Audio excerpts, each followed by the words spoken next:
Greetings, citizens, from the rolling hills of the bluegrass. You know, in history, especially U.S. presidential history, there's the tendency that we forget the interim presidents. The John Tylers, the Polks, John Quincy Adams to a degree, because he's kind of overshadowed by his father. Garfield, Cleveland. You end up with these presidents that we don't really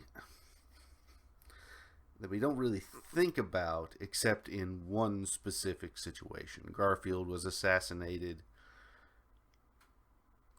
Cleveland was fat. But John Tyler, what happened?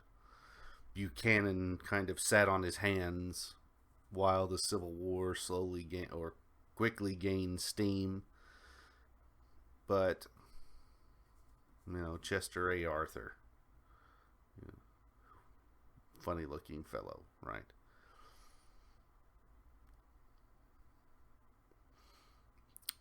And then we have the big ones that we know. Washington, Adams, Jefferson, Lincoln, and FDR. I skipped a few right there, but really, if we wanted to be really honest about it, the most important president after Lincoln was FDR. There are many who will disagree, but Woodrow Wilson, maybe because of World War I. But other than World War I, it's Lincoln, FDR. And FDR is a curious person in that you have to realize that he comes from New York and he's a Democrat. So you have those Democratic elements that had started to actually shift, and you're moving into that more populist socialist influence of the Democratic Party that began with, the late 1800s, Woodrow Wilson coming into the teens.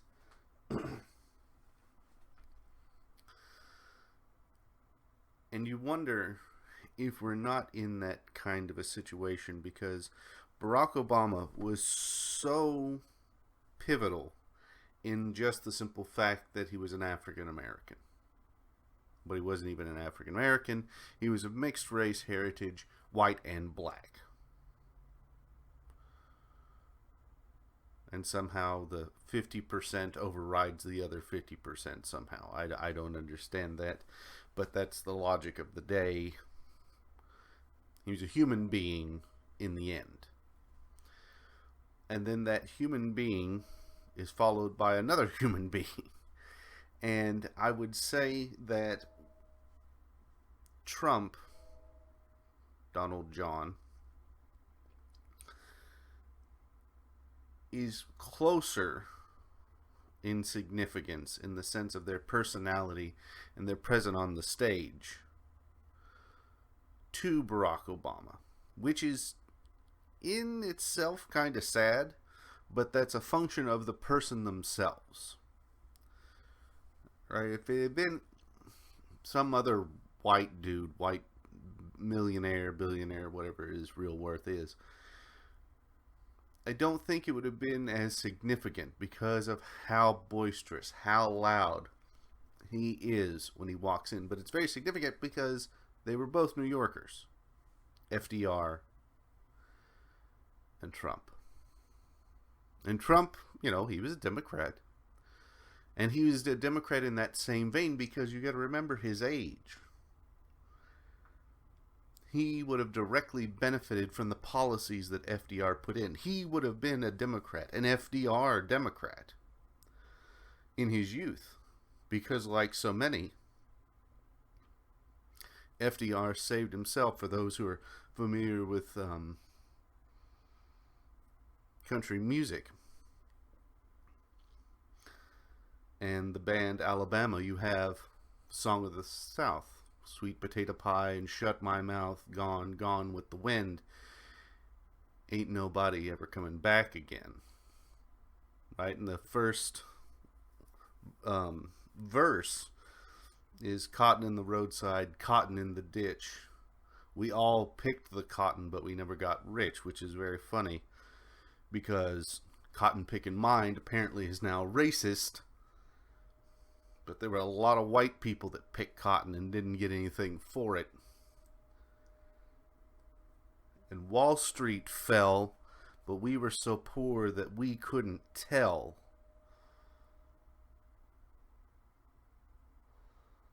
Mr. Roosevelt is going to save us all. And remember, those kinds of people will use your poverty as a cudgel. They will beat you with your own privation, with your own lack. They will beat you with it. And we have, in a sense, with FDR, depending on who you like to listen to, I kind of go with some of the libertarians, of course, in that FDR was not exactly the most honest person. Well, let's be honest, that's kind of what's happening with Trump. The braggadocious, always putting forward the airs of maybe not necessarily superiority, but definitely of learnedness. That's FDR's path. Whereas Trump is brash, come in, kick in the door, this is how things are going to be, I'm in charge. FDR was a little more under the table, but the end goal is the same. So let's look at this, between the two of them. So they're both New Yorkers, they're both Democrats, even though Trump won on the Republican ticket. They're both Democrats of the FDR, one the progenitor of it, and the other one the beneficiary of those said policies.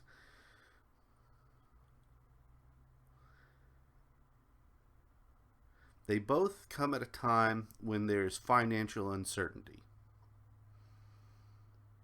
when there's a chance that the next boom is so far down the road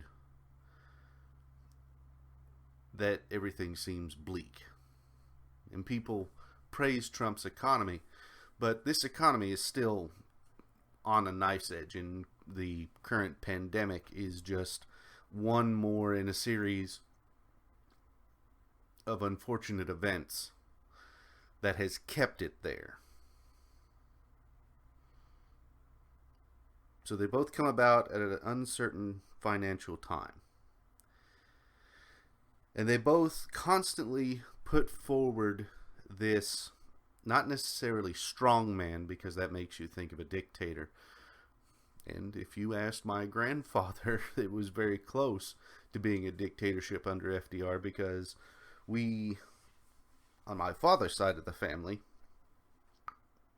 were Republicans, and on my mother's side of the family, Democrats. And it couldn't be more opposite to one another, because they were families that knew one another. They were from a similar area, counties apart, but in that same kind of hill country way back down by the river.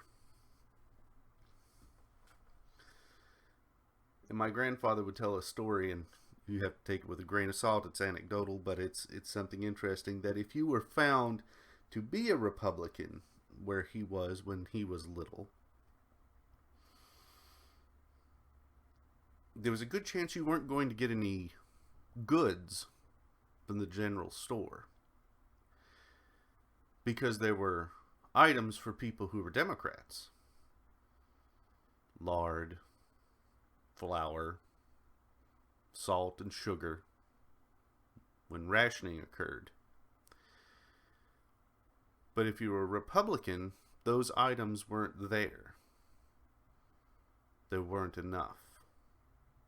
But if you were a Democrat, you could walk out with those items.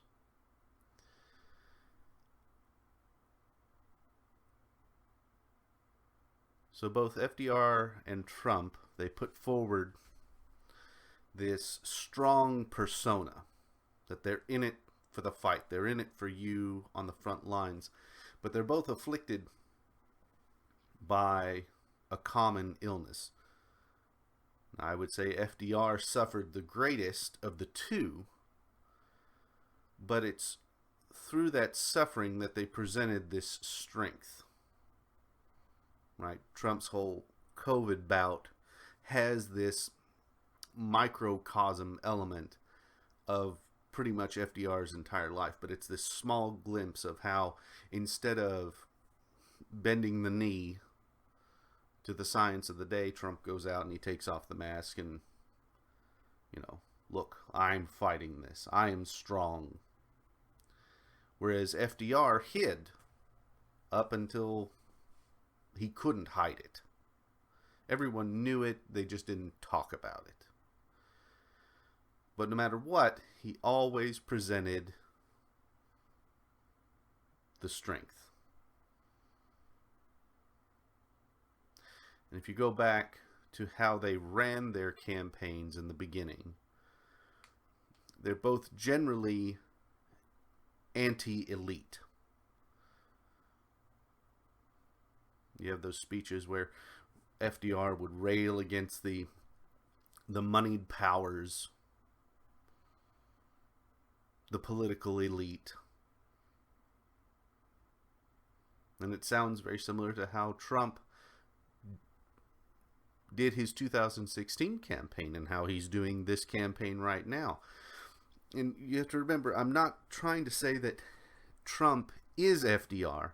I'm saying he's FDR-like in a time where we're not really sure what's coming down the road, and in a time when socialism is on the rise, is popular amongst the young and the poor.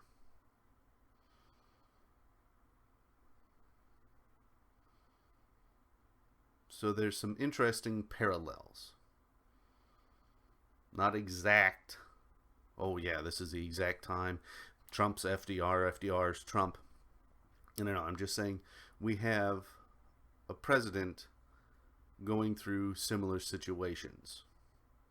Where I was almost would say that Bush is kind of a Woodrow Wilson type president. And that's the thing where Obama is kind of stuck historically between these two strange positions.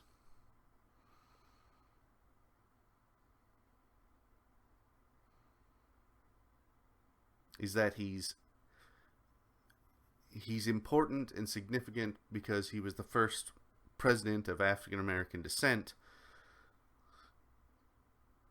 but unfortunately he didn't really do anything. So it's like, is Obama Hoover?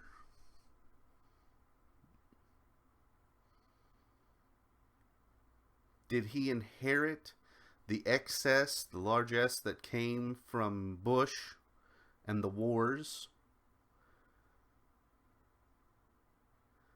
And then he had to battle through a financial issue that hasn't really ended. And then Trump comes in and he's this FDR figure. Are we not necessarily, again, rhyming with history? Are we in that kind of a phase? It's 100 years. Kind of a situation. But I just find it interesting that we have a New York-style Democrat turned Republican, for convenience, I would say. Because he would have never been elected in the Democrat Party as it is now. Right? Trump would have been just lambasted, he never would have made it in the Democrat Party. But in the Republican Party, he works. And that's strange to me. And again, curious how things play out. But they both rally the base, the general American populace, against the political elite. Now, the press loved him, whereas the press hate Trump this time around. But the media is much stronger now than it was during FDR's time.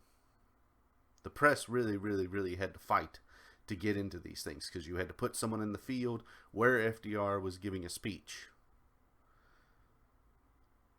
And you had to have someone there to write the story. Now you can just record him with a camera. You can record Trump. You almost don't need anyone there asking questions. You can write the story after the fact. Send the camera person out there, have them record it, and then just write your story afterwards. Sure, you might have some questions, but you don't need them. The sound bite is there. People can watch what they say, and then you can put your analysis over the top of it, or analysis in air quotes, if they're really even giving us anything that's true. But hyperbole is Trump's secret sauce. And so was FDR's. That's why he did the sit-downs, the fireside chats. That's why PragerU uses the fireside chats. Is because it's supposed to be a coming together moment.